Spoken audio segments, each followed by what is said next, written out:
Siap-siap penerima PKH dan juga penerima BPNT, besok mulai persiapan proses pencairan bantuan untuk program PKH dan juga program BPNT untuk periode tahap yang ketiga. Nah, nanti bantuan tersebut akan disalurkan pada tanggal. Guys, buat kamu yang belum like dan subscribe, jangan lupa like dan subscribe ya. Dah, itu aja. Assalamualaikum warahmatullahi wabarakatuh. Kembali lagi di channel saya Muhammad Rusidin. Apa kabar teman-teman semua? Semoga teman-teman semua selalu diberikan kesehatan. Amin amin ya robbal alamin. Saya ucapkan terima kasih buat teman-teman semua yang sudah setia mendukung channel ini, baik dengan cara like, komen, subscribe, dan juga share. Dan bagi teman-teman yang baru bergabung dan baru kenal dengan channel ini, mohon bantuannya untuk klik tombol subscribe di bawah video ini. Jangan lupa diaktifkan lonceng notifikasinya juga supaya teman-teman semua mendapatkan notifikasi pemberitahuan terbaru dari channel ini. Dan pastikan teman-teman semua sudah klik tombol like video ini dan silahkan komen di kolom komentar kalau teman-teman semua punya pertanyaan. Nah, di video kali ini kita akan membahas kembali, ya, ini kabar gembira. Besok sudah mulai diproses untuk pencairan bantuan PKH tahap yang ketiga. Besok adalah awal mula diprosesnya pencairan bantuan PKH dan juga BPNT untuk tahap yang ketiga. Nah, nanti juga kita akan bahas juga ya bagaimana nasib untuk KPM PKH yang tahap 2-nya juga belum cair ya. Nanti kita akan bahas. Namun seperti biasa kita akan coba jawab pertanyaan dari teman-teman semua yang sudah bertanya di video saya sebelumnya ya. Jadi kalau teman-teman punya pertanyaan, silahkan aja tuliskan di kolom komentar ya pertanyaannya. Oke, kita akan coba cari pertanyaan ya. Cari pertanyaan. Untuk satu pertanyaan pertama ini datang dari Aba-Aba. Ya, ini Bang, bagaimana cara mengaktifkan kembali kartu KIS saya dan keluarga padahal di APK cek bansos PBIJK-nya masih aktif? Nah, ini teman-teman untuk cara mengaktifkan kembali kartu KIS ya, ini bisa jadi kenapa kita harus cari tahu dulu kenapa KIS kita ini nonaktif atau tidak bisa digunakan. Yang pertama, bisa jadi data teman-teman di DTSN sudah berubah menjadi desil 6 sampai dengan desil 10. Artinya kalau keluarga masuk ke dalam desil 6 sampai dengan desil 10, berarti dia masuk kategori keluarga mampu ataupun keluarga sejahtera. Nah, cara mengaktifkannya teman-teman harus menurunkan desil terlebih dahulu ya, menurunkan desil kemudian nanti baru diajukan kembali untuk pengajuan BPJS-nya atau PBIJK-nya ya. Untuk pengajuannya itu harus ada memenuhi syarat ya, karena di wilayah di masing-masing daerah itu kan berbeda-beda. Kalau di wilayah saya itu untuk bisa mengaktifkan BPJS-nya itu harus melampirkan bukti keterangan sakit dari pihak rumah sakit ataupun puskesmasnya.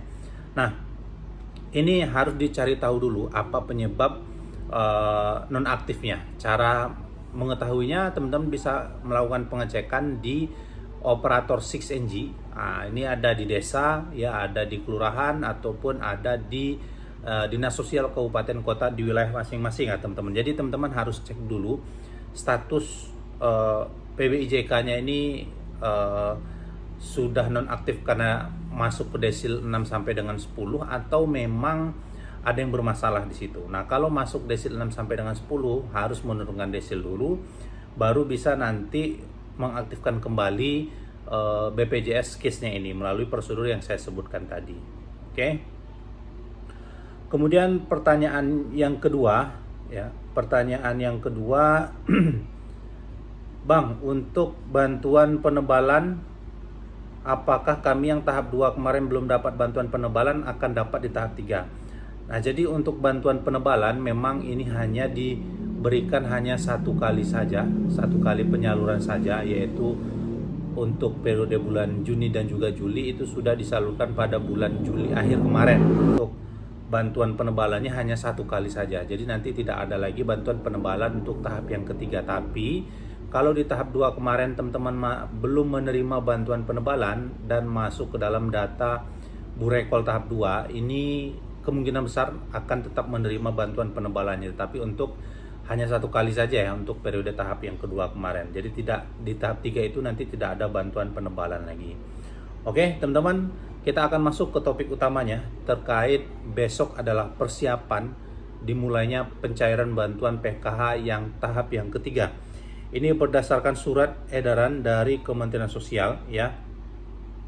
Per 29 Juli 2025. Nah, ini terkait penugasan untuk pengusulan masyarakat ya, dan juga dinas sosial terkait ground checking ya, melalui aplikasi. Masyarakat itu ada melalui cek bansos dan dinas sosial itu melalui operator 6NG yang ada di desa ataupun di kabupaten kota di wilayah masing-masing. Jadi berdasarkan surat tersebut, maka sehubungan dengan adanya usulan data dari masyarakat dan juga dari dinas sosial, bersama ini kami instruksikan kepada petugas di lapangan untuk melakukan ground check terhadap data dimaksud melalui aplikasi Sixma guna memastikan kelayakan dan ketepatan sasaran penerima manfaat sesuai dengan ketentuan yang berlaku. Hasil verifikasi lapangan ini diharapkan menjadi dasar dalam proses penetapan penerima bantuan sosial. Dan hasil ground check akan dilakukan cut off data pada tanggal 18 ya, bulan kedua di setiap periodenya, dan pembaruan release di tanggal 18 setiap bulannya. Nah, jadi teman-teman berdasarkan surat ini ya, untuk cut off atau batas akhir ya untuk survei atau ground check ini akan dilakukan, dibatasi sampai tanggal 18 di bulan kedua setiap periodenya. Misalnya kalau periode 3 ini kan masuk Juli, Agustus, September. Nah, untuk pengambilan data atau cut off data hasil ground check ini diambil pada tanggal 18 Agustus. Nah, setelah tanggal 18 Agustus, Kementerian Sosial akan melakukan sinkronisasi data, verifikasi dan validasi data untuk memastikan apakah si penerima bantuan sosial untuk tahap yang ketiga nanti ini sudah sesuai dengan ketentuan yang berlaku atau tidak. Misalnya dia tidak masuk ke dalam desil tinggi ya, seperti desil 6 sampai dengan desil 10. Nah, untuk penerima PKH dan juga BPNT ini dibatasi hanya sampai desil 1 sampai dengan desil 4. Ini khususnya untuk PKH ya. Desil 1 sampai dengan desil 4. Untuk BPNT ini desil 1 sampai dengan desil 5, dan juga BPJS ini dibatasi dari desil 1 sampai dengan desil 5. Jadi keluarga yang masuk ke dalam desil 6 sampai dengan 10 itu tidak masuk ke dalam kategori yang akan masuk penerima bantuan sosial di tahap selanjutnya. Nah, jadi teman-teman untuk memastikannya silahkan cek aplikasi cek bansos ya untuk mengetahui tingkat desil teman-teman. Nah, lalu kemudian dari mana datang tingkat desil ini ya? Setelah Kementerian Sosial ini melakukan proses ground check, maka data tersebut akan ditarik oleh BPS ya untuk dilakukan perankingan data ya, perankingan tingkat kemiskinan yang kita kenal dengan desil. Jadi BPS akan meranking ya berdasarkan hasil ground check tersebut, meranking siapa saja yang masuk ke dalam desil 1, 2, 3, 4 sampai dengan 10. Setelah BPS meranking desil tersebut, maka BPS akan mengirimkan data ke Kementerian Sosial yang dijadikan acuan oleh Kementerian Sosial untuk memberikan atau mencairkan bantuan PKH untuk tahap yang ketiga. Nah, jadi setiap 3 bulan sekali Kementerian Sosial ini akan melakukan proses pembaruan terus. Nah, bisa jadi di tahap 2 kemarin teman-teman masuk ke desil 4 misalnya. Nah, setelah dilakukan proses ground check, ternyata status ekonomi teman-teman semua sudah meningkat. Misal mulai dari pekerjaannya, dari aset kepemilikannya, punya kebun, punya lahan, punya mobil dan lain sebagainya. Maka di tahap selanjutnya, teman-teman kemungkinan besar tidak lagi menerima bantuan sosial karena akan di cut off per tanggal 18 Agustus ya. Kalau di tahap periode 3 berarti kan di tanggal 18 Agustus 2025. Jadi ataupun misalnya bisa jadi mungkin di tahap 2 teman-teman tidak cair bantuannya karena mungkin sudah masuk kategori desil 6 sampai dengan desil 10, tapi di tahap 4 misalnya teman-teman setelah dilakukan proses ground check atau hasil kelayakan, teman-teman status ekonominya menurun. Nah, setelah dilakukan proses ground check, nanti desil teman-teman bisa turun karena proses pembaruan data itu dilakukan setiap 3 bulan sekali. Nah, bisa jadi di tahap 4 teman-teman akan menerima bantuannya tersebut. Nah, ini proses pembaruan data itu kan dilakukan setiap 3 bulan sekali. Nah, untuk melakukan pembaruan data, teman-teman bisa melakukan 2 cara. Yang pertama melalui desa ataupun kelurahan. Ya, nanti kelurahan akan mengajukan ke dinas sosial. Dinas sosial akan langsung menginput melalui aplikasi 6NG. Ataupun teman-teman bisa melakukan perubahan desil di aplikasi Cek Bansos. Jadi teman-teman tinggal pilih saja mau jalur formal, yaitu melalui desa, musyawarah desa, muskel, ataupun dinas sosial, atau melalui jalur kemasyarakatan partisipatif melalui aplikasi Cek Bansos. Ya, itu ya teman-teman.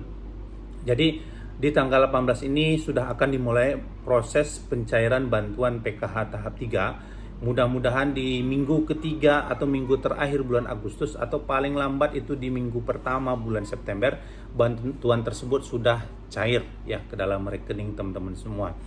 Tetapi tentunya sesuai dengan hasil perankingan data yang dilakukan oleh BPS tersebut. Oke. Kemudian bagaimana nasib untuk PKH tahap 2 yang belum cair? Teman-teman, kita tinggal menunggu proses burekol pendistribusian kartu KKS dari pihak Bank Himbara untuk KPM yang masuk ke dalam data burekol. Nanti setelah kartu KKS tersebut dibagikan, maka mudah-mudahan bantuan PKH tahap 2-nya ini sudah bisa dicairkan kembali oleh Kementerian Sosial. Nah, ini kita tinggal menunggu pemberitahuan dari pihak Bank Mandiri, menunggu BNBA daftar nama untuk pembagian pendistribusian kartu KKS untuk KPM yang burekol. Jadi tunggu saja ya teman-teman, yang untuk tahap 2 belum cair sampai hari ini. Kemensos masih mengupayakan proses sinkronisasi data, kemudian verifikasi dan validasi data. Mungkin itu saja informasi kita pada hari ini. Semoga informasi ini bisa bermanfaat dan berguna bagi teman-teman semua. Jangan lupa like, comment, subscribe, dan juga share. Saya Muhammad Rusidin, saya ucapkan terima kasih yang sudah nonton video ini. Assalamualaikum warahmatullahi wabarakatuh.